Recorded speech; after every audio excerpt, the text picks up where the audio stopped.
tous, je suis ravie de vous retrouver aujourd'hui dans cette nouvelle vidéo pour la liste de mes envies littéraires de l'année 2025. Donc pour cette nouvelle année, j'ai préparé une petite liste de 12 livres, il me semble, que je souhaiterais lire. Alors évidemment, c'est des livres que j'ai sélectionnés aujourd'hui et que j'aimerais vraiment réussir à lire au cours de l'année. Cependant, je sélectionne vraiment mes livres selon mes envies du moment. Donc il se peut que je ne lise pas tous ces livres pour l'année 2025, que je change d'avis, que j'en sélectionne d'autres.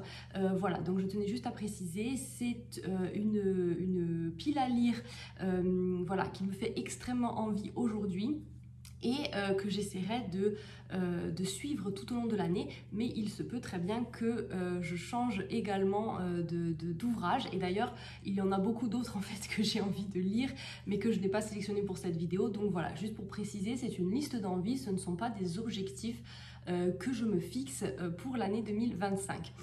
Voilà, donc on va commencer tout de suite. Il y a un peu de tout, il y a des romans classiques, des romans contemporains, il y a des essais, donc voilà, un peu de tout. J'espère que ça va vous plaire et c'est parti.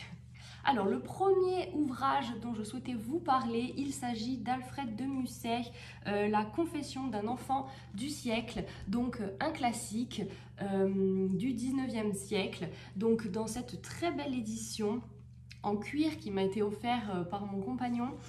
Ce sont les éditions Édito Service Genève. Voilà, donc très très joli ouvrage.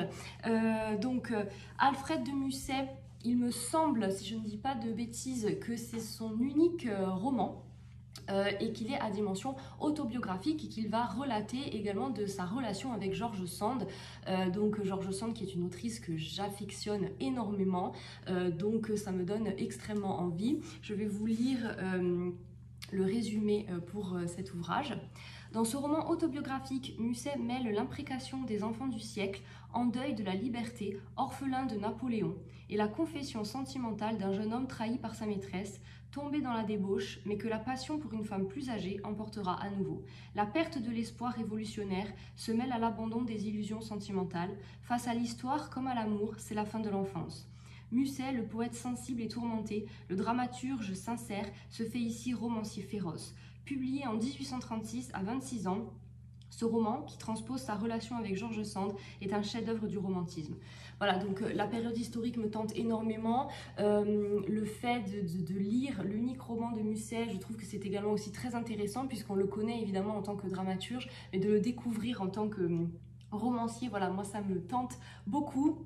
Donc voilà, celui-ci, j'espère vraiment que j'arriverai à m'y tenir et que je le lirai dans l'année. Le second ouvrage dont je souhaitais vous parler ici, il s'agit du livre de James Fenimore Cooper, Le dernier des Mohicans, dans cette superbe édition Totem, donc avec cette couverture que j'aime beaucoup. C'est une nouvelle traduction et ma libraire m'a dit que cette traduction-là était vraiment géniale et qu'elle donnait une nouvelle dimension à l'ouvrage, donc j'ai vraiment très très hâte de le découvrir. Moi je n'ai jamais lu Le dernier des Mohicans, j'ai vu le film il y a vraiment très longtemps et voilà, j'avais vraiment hâte de me plonger dans l'histoire. Ici, on se retrouve en 1757. La guerre franco-anglaise fait rage pour la conquête du Nouveau Monde, tandis que les tribus indiennes se livrent une lutte sans merci. Donc, c'est évidemment un classique de la littérature américaine. Vous le savez, moi, c'est une littérature que j'affectionne tout particulièrement. Et donc, j'avais vraiment envie de me plonger dans ce classique, puisque voilà, il manque à ma culture littéraire, je dirais. Donc voilà, j'ai vraiment très hâte de le lire. Et d'autant plus avec cette nouvelle traduction. Donc je vais vous donner le nom quand même du traducteur. Traduit de l'américain par François App. Voilà, donc un récit de 1757. Donc n'hésitez pas à me dire si vous avez lu ce roman dans cette nouvelle traduction, ce que vous en avez pensé. Mais voilà, moi c'est un ouvrage qui me fait extrêmement envie. C'est quand même une petite brique qui fait presque 500 pages et il est écrit vraiment tout petit. Voilà, mais j'ai vraiment très hâte de me plonger dans ce classique de la littérature américaine. Ensuite, le prochain ouvrage dont je souhaitais vous parler, il s'agit de Cœur d'amande de Yasmina Khadra aux éditions Mia et Barreau. Celui-ci, je vous en ai parlé dans ma vidéo de la rentrée littéraire de 2024. Yasmina Khadra, c'est un auteur que j'aime beaucoup. En fait, je n'ai jamais été déçue par aucun de ses livres. Il a une écriture très poétique et en règle générale, je lis toujours au moins un de ses ouvrages chaque année. Et je me suis rendu compte que pour l'année 2024, je n'en avais lu aucun. Et donc, j'ai envie de me rattraper pour 2025 et de lire Cœur d'amande. Voilà, puisque c'est un auteur que je suis toujours très heureuse de retrouver et donc je tenais vraiment à le mettre dans cette liste. N'hésitez pas à me dire si vous avez lu son nouvel ouvrage. En général, ce sont souvent des livres engagés. Ensuite, je voulais vous parler de Jón Kalman Stefánsson avec Asta. Jón Kalman Stefánsson est un auteur islandais que j'ai découvert il y a 2-3 ans, il me semble, et qui a été un véritable coup de cœur. J'ai eu la chance de rencontrer cet auteur lors d'une rencontre littéraire. Je crois même que celui-ci est dédicacé. Oui, il est dédicacé. Voilà, c'est vraiment un écrivain que j'admire beaucoup, qui a une plume très poétique. En fait, c'est un écrivain qui sonde l'âme humaine vraiment avec brio. Moi, je trouve que c'est l'écrivain des questions métaphysiques que tout être humain peut être amené à se poser. Vraiment, en fait, on se plonge dans ses romans, on ne sait pas vraiment à quoi s'attendre, mais à chaque fois, il nous emmène avec lui dans le tréfonds de l'âme humaine. Et vraiment, c'est un auteur, si vous ne connaissez pas, que je vous conseille énormément. Celui que j'avais lu notamment, c'était Ton absence n'est que ténèbres. Et celui-ci m'avait absolument renversée, bouleversée. Cette année, j'avais envie de découvrir Asta. Donc là, on est dans le début des années 50 à Reykjavik. Sigvaldi et Helga décident de nommer leur fille Asta d'après une grande héroïne de littérature islandaise, un prénom signifiant, à une lettre près, amour, et qui, croit-il, ne peut que porter chance à leur fille. Ce roman lyrique et charnel raconte l'urgence autant que la difficulté d'aimer, malgré notre quête inlassable du bonheur. Voilà, en fait, ce que je vous dis, je ne sais pas vraiment à quoi m'attendre. On n'en dit pas trop, en fait, dans les quatrièmes de couverture, mais c'est toujours le cas pour les romans de cet auteur. Et en fait, il faut se laisser transporter. Et vraiment, ces romans sont incroyables. Il y a toujours une dimension, comme je vous disais, autour des questions métaphysiques qui est très bien traitée. Donc voilà, j'avais envie vraiment de mettre cet auteur dans ma liste pour 2025, puisqu'à chaque fois, je passe un moment très émouvant avec les ouvrages de Jón Kalman Stefánsson. Donc si vous ne le connaissez pas, vraiment foncez et j'ai hâte de vous faire un retour sur Asta. Si vous souhaitez avoir une vidéo dédiée à cet auteur, n'hésitez pas à me le dire également en commentaire. Moi je pense que ça me ferait vraiment très plaisir de faire une vidéo dédiée à cet auteur et de vous expliquer plus en détail l'histoire de ces différents romans. Ensuite, je souhaitais lire Lettre à un jeune poète de Rilke. C'est un classique très connu qui est dans ma pile à lire depuis très longtemps et dont je repousse la lecture. Je ne sais absolument pas pourquoi, puisque je l'ai feuilleté, j'adore l'écriture, je n'ai lu que des bonnes critiques, je n'ai jamais lu une seule critique négative sur ce roman épistolaire. Donc voilà, cette année j'ai décidé que voilà, il était grand temps que j'arrête de repousser cette lecture et que je m'y plonge. Donc voilà, il est en plus très court, je pense qu'il va se lire très vite. Et voilà, c'est vraiment un classique que je souhaitais découvrir. Je me mets au défi de le lire cette année. Ensuite, j'aimerais vous parler de l'Alsacienne de Maurice Denuzière. Je ne connais absolument pas cette autrice. Je l'ai découverte dans une brocante, donc j'ai trouvé ce livre dans une brocante donc de seconde main où je l'ai eu pour une somme modique et donc je me le suis procuré puisqu'en fait il s'inscrit dans une période historique qui m'intéresse beaucoup. Donc on se retrouve en mars 1875, Tristan Dionys, pianiste impécunieux, et Maximilien Leroy, juriste désinvolte, font connaissance devant la colonne Vendôme. Leurs pères, de camps adverses, ont péri sous la Commune. Naît cependant entre eux une amitié indéfectible, et pour l'un passionnée. L'Alsace et la Lorraine, devenues allemandes par la défaite de 1870, Paris accueille de nombreux réfugiés des provinces annexées. Tristan et Max, engagés dans une vie bohème, rencontrant Cléa, jeune Alsacienne. Naît alors un trio fantasque, soudé par une amitié amoureuse. Scandale de Panama, affaire Dreyfus, incendie de l'Opéra Comique, puis du bazar de la Charité, boulangisme, violence anarchiste, Invention de l'automobile, érection de la tour Eiffel, le trio vit l'adolescence de la Troisième République au seuil d'un nouveau millénaire. Voilà, donc roman historique qui est vraiment un pavé, il fait 600 pages il me semble, oui presque. Voilà, donc il m'attire beaucoup, c'est également un roman dont je repousse la lecture et cette année j'ai décidé de m'y plonger. J'adore les romans historiques, j'adore cette période de la Troisième République, donc vraiment j'ai hâte de m'y plonger, de vous faire un retour. N'hésitez pas à me dire si vous en avez entendu parler, si vous l'avez lu, parce que moi c'est vraiment un roman dont je n'avais jamais entendu parler, que je n'ai jamais même vu sur Booktube. Donc voilà, n'hésitez pas à me dire si vous l'avez lu et ce que vous en avez pensé. C'en est tout pour les romans, on va passer maintenant aux essais. Et le premier dont je souhaitais vous parler, il s'agit d'une biographie écrite par Stefan Zweig et c'est la biographie de Fouché, ce personnage que j'ai très envie de découvrir sous la plume de Stefan Zweig, puisque voilà, c'est cet auteur, j'ai lu énormément d'ouvrages que j'ai de lui, je les ai tous appréciés, que ce soit ses romans ou bien ses biographies. Stefan Zweig, c'est vraiment, je trouve, un auteur de génie, et donc là j'avais vraiment envie de découvrir Fouché sous sa plume. Je vous lis la quatrième de couverture. Joseph Fouché, 1759-1820, est l'une des figures les plus énigmatiques de son temps. Élevé chez les oratoriens, il fut un pilleur d'église. Conventionnel modéré, il massacra les royalistes de Lyon. Bien qu'il eût voté la mort de Louis XVI, il fut ministre de Louis XVIII. Napoléon, qui en fit son ministre de la police, le chassa et le rappela. Il le craignait, mais avait besoin de lui. Biographe de Marie-Antoinette et de Marie Stuart, le romancier d'Amok et de la confusion des sentiments nous donne ici un saisissant portrait de ce personnage historique en qui il voit la première incarnation d'un type politique moderne, l'homme de l'ombre, manipulateur, actionnant en coulisses les mécanismes du pouvoir. Voilà, ça me fait extrêmement envie cette quatrième de couverture. Je n'ai jamais été déçue par Stefan Zweig et donc j'ai vraiment très hâte de découvrir la vie de Fouché à travers sa plume. Ensuite, c'est une biographie d'Olympe de Gouges écrite par Olivier Blanc. Alors celui-ci, je vous en ai parlé dans ma vidéo de ma bibliothèque idéale. Olivier Blanc, c'est un auteur qui écrit extrêmement bien et j'ai hâte de découvrir la vie d'Olympe de Gouges également à travers sa plume. Donc cette figure emblématique de la Déclaration des droits de la femme et de la citoyenne. Voilà, je n'ai encore rien lu sur cette figure historique.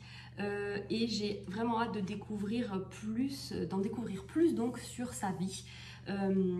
Donc voilà, ils disent ici que cette biographie restitue dans ses nuances la personnalité attachante de cette femme de lettres, polémiste politique.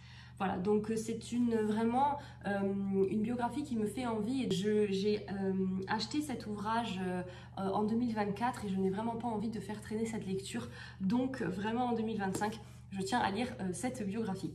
Ensuite, je voudrais vous parler de l'essai de la démocratie en Amérique de Tocqueville. Alors là, c'est un ouvrage incontournable, un classique. Comme je vous le disais, moi j'adore la littérature américaine et donc je ne pouvais pas ne pas me plonger dans cet essai crucial de Tocqueville.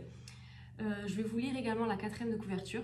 J'avoue que dans l'Amérique, j'ai vu plus que l'Amérique. J'y ai cherché une image de la démocratie elle-même, de ses penchants, de son caractère, de ses préjugés, de ses passions. La gloire de Tocqueville n'est pas seulement celle d'un analyste politique exceptionnel, c'est aussi, depuis la redécouverte de son œuvre, celle d'un philosophe politique qui serait en même temps un classique de la sociologie et qui pourrait aider à comprendre les problèmes qui se posent constamment dans les démocraties modernes. L'égalité des conditions, l'individualisme, le despotisme démocratique, les relations entre maîtres et serviteurs, l'esprit de liberté et l'esprit de religion, autant de notions qui dessinent aujourd'hui encore les contours d'une philosophie de la démocratie. Cet ouvrage me fait extrêmement envie parce qu'il regroupe vraiment toutes les thématiques que j'apprécie étudier, l'histoire, la philosophie, la politique, la géopolitique, la sociologie, vraiment ça regroupe à peu près tout, donc vraiment j'ai hâte de m'y plonger, de vous faire un retour. Ensuite, un essai de psychanalyse, il s'agit de La peur de la liberté d'Erich Fromm. Erich Fromm, c'est un auteur que j'ai découvert en 2024 et qui a été une véritable claque, vraiment, puisque sa plume est exquise et en même temps, si vous cherchez des ouvrages de psychanalyse abordables, vraiment foncez, puisque c'est très accessible en fait, vraiment. Ici, donc, on se retrouve donc avec le sujet de la peur de la liberté, qui est un sujet qui me passionne beaucoup, qui me questionne aussi énormément, et donc j'avais vraiment envie bien de lire des ouvrages sur le sujet. Je vous lis également la 4e de couverture. L'homme est-il assez fort pour supporter la liberté? Peut-il affronter les dangers et la responsabilité qu'elle induit? Car la liberté est avant tout un problème psychologique. Erich Fromm, par son analyse magistrale des origines psychanalytiques du totalitarisme, fait la lumière sur les forces qui façonnent la société moderne. Si l'avènement de la démocratie a apporté la liberté, elle a donné naissance à une société dans laquelle l'individu se sent aliéné et déshumanisé. L'homme moderne, dégagé des liens de la société primitive qui le limitaient mais le rassuraient, n'a pas encore pleinement conquis son indépendance. La liberté provoque en lui un sentiment d'isolement qui engendre à son tour l'insécurité et l'angoisse. Il met alors en place des mécanismes de fuite, l'autoritarisme, la destructivité ou un conformisme d'automate.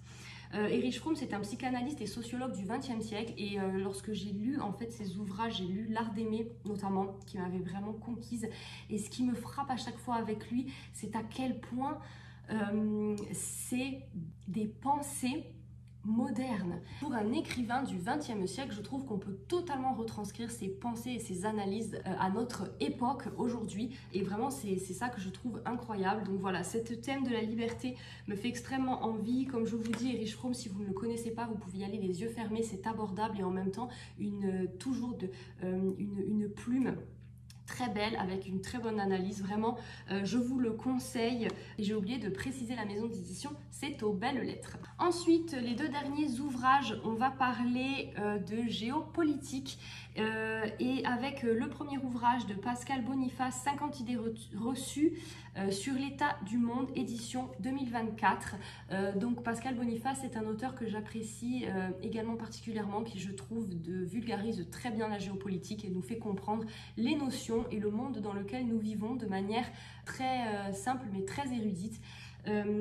Donc ici on va parler de mondialisation, de guerre en Ukraine, de conflit au Proche-Orient, de duel Chine-États-Unis, vaste programme. Donc ici l'auteur va interroger les idées reçues les plus répandues concernant les relations internationales, et voilà, c'était un ouvrage qui me faisait extrêmement envie parce qu'il a l'air très facile, très abordable, c'est en 20 questions, donc je pense que ça se lira très vite. Vous voyez, ça se présente un petit peu comme ça, un peu vraiment comme des fiches, et il fait 160 pages, donc voilà, je pense que ça pourra être très vite lu, et ça permet d'avoir une vision globale sur l'état actuel du monde. Voilà, donc c'est un ouvrage qui me faisait envie également pour ma culture en termes de géopolitique. Et le dernier ouvrage, il s'agit de Israël-Palestine, anatomie d'un conflit, de Thomas Snegarov et de Vincent Lemire. Voilà, il se présente comme ceci. Donc c'est les éditions Les Arènes. 50 questions pour tout comprendre. 2 peuples pour une même terre, ou l'histoire d'une cohabitation impossible. 75 ans après la première guerre en Israël et ses voisins arabes, la région s'embrase à nouveau. Thomas Snegarov et Vincent Lemire remontent aux origines du conflit. En 50 questions et réponses, ils nous donnent les clés pour comprendre. Un texte clair et accessible avec des cartes, des infographies, des chronologies, des biographies et des documents de référence. Thomas Snegarov, il est agrégé d'histoire. Il a longtemps enseigné l'histoire et la géopolitique au lycée, en classe préparatoire et à Sciences Po avant de devenir journaliste. Il présente le grand face-à-face le samedi sur France Inter et C'est politique le dimanche sur France 5. Vincent Lemire est un ancien élève de l'ENS Fontenay-Saint-Cloud. Il est agrégé d'histoire et docteur en histoire. Il a été directeur du Centre de recherche français de Jérusalem entre 2019 et 2023. Il est actuellement professeur à l'université Paris-Est Gustave Eiffel et directeur du projet européen Open Jérusalem. Voilà, donc c'était un ouvrage évidemment qui me faisait très envie au vu de l'actualité, qui a l'air très bien réalisé, vous voyez, hein, donc très aéré avec des cartes, avec également des frises chronologiques. Donc voilà, je me suis dit que pour comprendre un peu mieux le conflit, eh bien ça pouvait être très intéressant. Donc voilà, j'ai hâte de me plonger également dans cet ouvrage. Voilà, c'est tout pour cette liste. J'espère que ça vous aura plu, ça vous aura donné peut-être une petite idée de ce qui nous attend sur Virgule en 2025. Bien que, comme je vous le disais, il se peut que je change totalement d'envie et que je me lance vers d'autres ouvrages. Mais voilà, ça donne quand même une vision un petit peu globale de mes envies de lecture pour cette nouvelle année. Voilà, donc j'espère eh bien que ça vous aura donné également envie à vous aussi, que ça vous aura donné des idées. N'hésitez pas à me dire si vous avez lu ces ouvrages, voilà, ou quelles sont vos listes d'envie pour 2025. Ça m'intéresse également beaucoup puisque ça me donne également moi-même ensuite des idées. Voilà, donc je vous souhaite de très bonnes lectures et je vous dis à très bientôt dans une prochaine vidéo. Bye bye!